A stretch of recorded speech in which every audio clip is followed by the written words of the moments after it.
ارمغان کا یہ کہنا کہ میں پاگل ہوں عدالت میں کیا اسے سزا سے بچا پائے گا، یہ ڈسکس کریں گے۔ میرے ساتھ موجود ہیں سابق ڈی جی ایف آئی اے سجاد باجوہ صاحب اور سینئر صحافی جو اس سٹوری کو بہت ان ڈیپتھ کور کر رہے تھے، فہیم صدیقی صاحب، کسی تعارف کے محتاج نہیں، میرے استادوں میں سے ایک ہیں۔ فہیم صاحب آپ کے بہت مشکور وقت کے لیے۔ باجوہ صاحب آپ سے شروع کرنا چاہوں گا۔ باجوہ صاحب، کیا آپ کو لگتا ہے کہ ارمغان جیسا کرمنل عدالت میں کھڑے ہو کر یہ کہہ رہا ہے کہ میں پاگل ہوں، مجھے بیماریاں ہیں دماغی، اس کی ماں اس کے ساتھ کھڑی ہے، اپنے باپ کے خلاف ہو گیا ہے، کہہ رہا ہے کامران اصغر قریشی پہ ایف آئی آر کاٹی جائے، کیا ارمغان کی سزا سے وہ بچ سکتا ہے اگر وہ یہ ڈرامہ کرے کہ میں پاگل ہوں؟ باجوہ صاحب آپ کی نظر میں؟ دیکھیں، اس کے اس طرح کے ڈراموں سے تو کوئی فرق نہیں پڑتا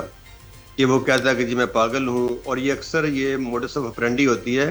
کہ جب اکیوز جو ہے وہ ایک دوسرے کیس پہ ڈالنے کے لیے کہ میرا نہیں ہے، اپنے باپ پہ، بھائی پہ یا کسی اور دوست پہ ڈالنا، یہ ڈفرینٹ جو ہوتے ہیں، یہ طریقہ واردات ہوتا ہے کہ تاکہ کورٹ کو ڈسٹریکٹ کرنے کے لیے، لیکن اس سے فرق نہیں پڑتا کیونکہ انویسٹیگیشن جو ہے وہ این سی سی آئی نے جب انویسٹیگیشن کر کے اپنا چلان جمع کروا دیا، اس میں ساتھ ایویڈنس جو ہے وہ لف ہے، اس کے بعد جو ہے اس کی ان باتوں کا کوئی ویلیو نہیں ہے۔ اور آپ کی نظر میں کوئی ایسی نظیر بھی نہیں ہے ماضی میں کہ کوئی کرمنل ہو جس نے پاگل پن کی ایکٹنگ کر کے اپنے آپ کو سزا سے بچوا لیا ہو؟ نہیں، ایسے نہیں ہے، ایسا نہیں سارا کا سارا نہیں، ایسا نہیں ہوتا۔ چلیں، فہیم صدیقی صاحب، آپ کی نظر میں یہ پاگل پن کی ایکٹنگ ارمغان کے کام آئے گی؟ سر دیکھیں، قطعاً کام نہیں آئے گی۔ اس کی سب سے بڑی وجہ یہ ہے کہ اس طرح کی ایک اپلیکیشن بھی فائل ہوئی تھی اس کی والدہ کی جانب سے کہ اس کا جو ہے وہ ذہنی توازن ٹھیک نہیں ہے اور اس کا جو ہے وہ علاج کرایا جائے، لیکن اس اپلیکیشن کو دینے سے پہلے شاید انہوں نے جو ہے وہ یہ نہیں دیکھا، اور یہ جو کہ کہانی اب ارمغان کو پڑھائی جا رہی ہے جس کے اوپر وہ لیٹر پہ لیٹر لکھ دیتا ہے اور ایسے لیٹر کہ جس کو پڑھ کر بھی ہنسی آتی ہے، اب اس کے مطابق اگر ان کو تھوڑا سا ریکارڈ دیکھ لیتے نا، اور وہ ریکارڈ میں آج آپ کے پروگرام کے سامنے کے ذریعے جو ہے ناظرین کے سامنے بھی رکھ دیتا ہوں کہ جب ارمغان کو ایف آئی اے نے منی لانڈرنگ کے کیس میں گرفتار کیا تھا تو اسے باقاعدہ طور پر جو ہے وہ جناح اسپتال لے جا کر وہاں سائیکیٹرک ڈپارٹمنٹ میں اس کا جو ہے وہ طبی اور دماغی معائنہ کرایا گیا تھا، اور یہ 24 اپریل 2025 کو ہوا تھا، اور اس کی جو رپورٹ تھی وہ رپورٹ بہت واضح طور پر یہ کہتی ہے کہ ارمغان کو کوئی ذہنی عارضہ نہیں ہے۔ اس میں واضح طور پہ لکھا گیا ہے کہ آن کرنٹ، میں اسے پڑھ بھی دیتا ہوں کہ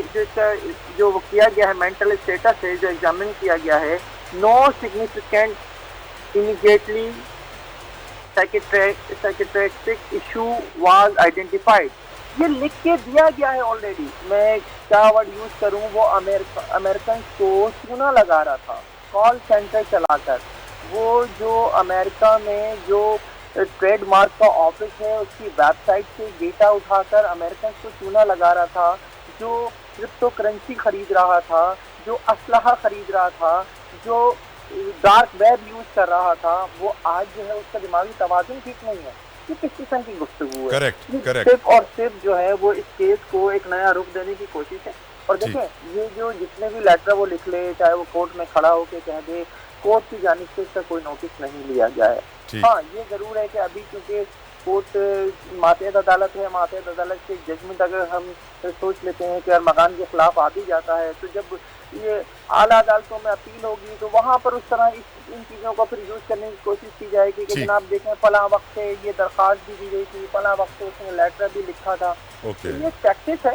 جو میں سمجھتا ہوں کہ ارمغان کے وکلا کی جانب سے اسے سکھائی جا رہی ہے، اور وہ یہ سب کچھ جو ہے وہ کر رہا ہے، لیکن اس کا کوئی فائدہ مجھے ابھی فی الحال تو ہوتا ہوا نظر نہیں آ رہا۔ بالکل ٹھیک، جو اس کی آخری ٹیکٹک ہے اس کو میں اب ڈسکس کرنا چاہتا ہوں۔ باجوہ صاحب، پہلے آپ سے، باجوہ صاحب، آخری جو انہوں نے درخواست لگائی ہے عدالت میں، وہ کہتے ہیں کہ یہ وہ درخواست ہے جس کا ذکر انہوں نے 24/8/2025 کو سماعت کے دوران کیا تھا، اب وہ لکھ کر دے رہے ہیں۔ وہ کہتے ہیں میرے نانا ہے سردار محمد علی خان، اور ان کی فیملی کے پیچھے نا موساد اور سی آئی اے اور زائنسٹ لابی لگی ہوئی ہے، میرے ماموں کے پیچھے بھی بڑا ٹارچر کیا تھا، ماموں کا نام بھی ارمغان تھا، تو پھر میرے نانا نے جب میرا نام بھی ارمغان رکھا تو وہ میرے پیچھے بھی پڑ گئے۔ یہاں تک بھی کہہ رہا ہے کہ میرے جو جیل کے اندر برابر والی کولی ہے، کولی نمبر 7B، اس کے اندر بھی کوئی موساد کا ایجنٹ ہے جو اس کے اوپر جادو کر رہا ہے اور ایول سکیمز کر رہا ہے، اور یہ بھی ایک عجیب سی بات ہے اس لیٹسٹ اپڈیٹ میں کہ اب ارمغان اپنے باپ کا دشمن بن گیا ہے. وہ اس خط میں بتا رہا ہے کہ اس نے میری ماں کو کڈنیپ کر کے شادی کی, 2 سال اس پہ ٹارچر کیا. کہہ رہا ہے کہ میرے باپ کے اوپر بھی ایف آئی آر کاٹی جائے, میرے چاچا جو پولیس میں سی آئی اے والے ہیں ان کے اوپر بھی ایف آئی آر کاٹی جائے, انہوں نے پلاننگ کر کے میرے گھر پہ ریڈ کی ہے. کیا ریزن آپ سمجھتے ہیں کہ آج ارمغان اپنے باپ کا ایسا دشمن بن گیا کہ اس پہ ایف آئی آر کاٹنے کے لیے کہہ رہا ہے کامی قریشی کے اوپر موساد اور سی آئی اے کا نام لینا چاہ رہا ہے, اور بڑی باتیں بڑے بڑے لوگوں کو انوالو کرنے کی کوشش کر رہا ہے تاکہ وہ ریاکشن دے اور یہ کیس ہائپ اپ پکڑ لے؟ باجوہ صاحب دیکھیں, اس کی ایسا کوئی کورٹ میں ویلیو کوئی نہیں ہے. اگر اس کو کوئی اس طرح کی واقعی شکوک ہیں تو وہ تو کسی انٹیلیجنس ایجنسی کو لکھے تاکہ وہ ایک سیکرٹ انکوائری کر لیں اس پہ کہ اس کا کیا ہے, اس کے جو کوئی وزن ہے اس بات میں نہیں. دوسری بات جو ہے کہ یہ جو باپ کو, بہنوئی کو, چچا ماما کو جو کر رہا ہے اس کا مقصد تو صرف ایک سمپتی گین کرنا ہے کہ اچھا ایک میڈیا, وہ بھی میڈیا میں, کہ میڈیا میں ایک ہائپ کھڑی کر دیں. تو کوڈ اگر اس طرح خطوط پہ نہیں ہے, اگر اس کو واقعی ہے تو پھر وکیل جو ہے یہ ساری ریڈ پٹیشن میں یا اس کے جو لیگل اس کی ہے موشن ہے اس میں جا کے سبمٹ کرے جس میں جھوٹ بولنے پہ اس کے خلاف کارروائی ہوگی. یہ لیٹر کتابت کا تو کوئی اتنی ویلیو نہیں ہے کوئی بھی. لیکن جھوٹ بولنے پہ اس کے خلاف کارروائی ہو سکتی ہے. دیکھیں وہ تو اس طرح کی ایمبیگوسی ایک ایپلیکیشن ہے جس میں کوئی سر نہ پاؤں ہے, اس کے کیا بنے گا, کچھ بھی نہیں ہے. اور ایک وہ اس کے لیے ایموشنل ایک چیز کریٹ کرنے کی کوشش کر رہا ہے, باقی اس میں کوئی سچ کوئی ریزن نظر نہیں آتی, کوئی بھی کوئی وزن ہے ہی نہیں. فہیم صاحب, کامران اصغر قریشی ڈیفینس کلیفٹن کراچی کا ٹاپ کا ڈیلر, ڈرگز کا ڈیلر رہ چکا. 10-12 سال اس نے یہاں منشیات بیچے, کوئی اسے صحیح طریقے سے ہاتھ نہیں ڈال پایا. اب بھی ہم نے دیکھا کہ جو کیس بنایا گیا اس کے اوپر اس میں آئس اور غیر قانونی اسلحہ تھا, اور اب اس کا بیٹا اس کے خلاف ہو گیا, کہہ رہا ہے کہ میرا باپ جو ہے وہ میری ماں کو کڈنیپ کر کے شادی کرنے والا, ٹارچر کرنے والا, وہ بھی ایجنٹ ہے موساد کا. آپ کیا سمجھتے ہیں وجہ اس کے پیچھے ہوگی کہ ارمغان کامران قریشی کا دشمن بن گیا؟ دیکھیں سمپل ہے کہ یہ ایک طرح کی پریکٹس ہے جس سے جو ہے وہ ایک تو کیس کو ہائپ میں لے اور وہ باتیں میڈیا میں ہونا شروع ہو جائیں, عام لوگوں میں ہونا شروع ہو جائیں, جس سے اس کو جو ہے اس طرح کی ہمدردی حاصل ہو سکے. یا دیکھو باپ بھی اس کے خلاف ہو گیا یا وہ باپ کے خلاف ہو گیا, یہ باتیں, اس میں سے بہت سی باتیں تو ایسی ہیں جو اب دنیا جانتی ہے کہ کامران قریشی اور اس کی والدہ کے درمیان جو وہ سپریشن ہوئی ہوئی تھی. پر یہ اعتراف پہلی بار ہوا ہے کہ میری ماں کو اس نے بھگا کے شادی کی تھی, کڈنیپ ایبڈکٹ کر کے شادی کی تھی اور پھر ٹارچر بھی کیا, یہ انکشاف تو پہلی بار ہوا.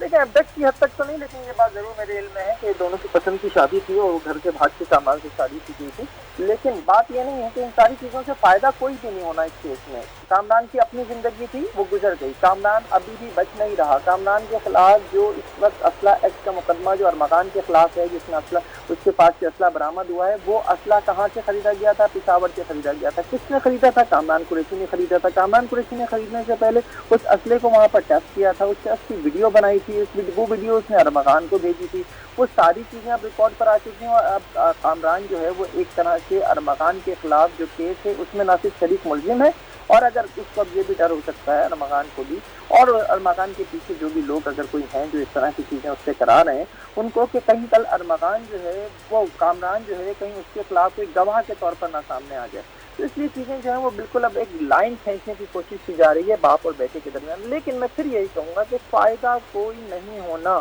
چیزیں سامنے آ چکی ہیں, ساری چیزوں کے ثبوت موجود ہیں, شواہد موجود ہیں. ایک شخص جو ہے اس کی CCTV فوٹیج سامنے آ چکی ہیں. اگر وہ اتنا ہی ذہنی طور پر بیمار تھا تو جس وقت جو ہے وہ مصطفیٰ عامر کو جو زوما کے اوپر وہ تشدد کر رہا تھا تو اس نے جو ہے وہ CCTV کیمراز کیوں بند کر دیے تھے؟ وہ یہاں سے لے کر نکلتا ہے, باڈی لے جا کر جو ہے وہ دریجی میں لے جا کر جلا دیتا ہے, وہاں سے واپس آ جاتا ہے. وہ جو سارے اس کے ٹریول ہے وہ سب سامنے آ چکا ہے کہ کہاں کہاں اس نے ذہانت کا استعمال کیا ہے, اپنی چالاکی کا استعمال کیا ہے. اس طرح سے آنے کے بعد وہ شہر چھوڑ کر چلا گیا ہے. معاملے کو ٹرن دینے کے لیے, کڈنیپنگ فار رینسم بنانے کے لیے اس کی والدہ کو جو ہے وہ فیک نمبر سے کال کر کے اس سے تاوان مانگتا رہا ہے. یہ سب کچھ ذہنی بیمار نہیں کرتا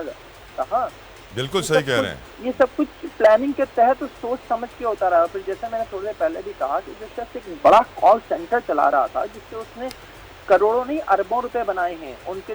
جو ہے فہیم بھائی وہ اربوں روپے کہاں گئے؟ لوگ کہہ رہے ہیں ان اربوں روپے کی بدولت ہی بڑا VIP پروٹوکول بھی مل رہا ہے جیل کے اندر. کچھ بتا سکتے ہیں اس بارے میں؟ دیکھیں ڈیفینیٹلی وہ پیسہ جو ہے وہ کرپٹو میں لگا ہوا ہے اور اس پیسے کو صرف ارمغان ہی یوز کر سکتا ہے, اور جب بھی وہ اسے یوز کرنا چاہے گا وہ اسے کرے گا. اور ابھی بھی یہ بات بالکل ٹھیک ہے کہ اسے ایک VIP پروٹوکول جو ہے وہ جیل میں حاصل ہے, اور اس کے لیے جیل میں جو پیکیجز ہوتے ہیں اس میں سے ایک پیکیج جو ہے وہ ارمغان نے بھی لے رکھا ہے، جس میں وہ بہت مزے کی زندگی اس وقت گزار رہا ہے.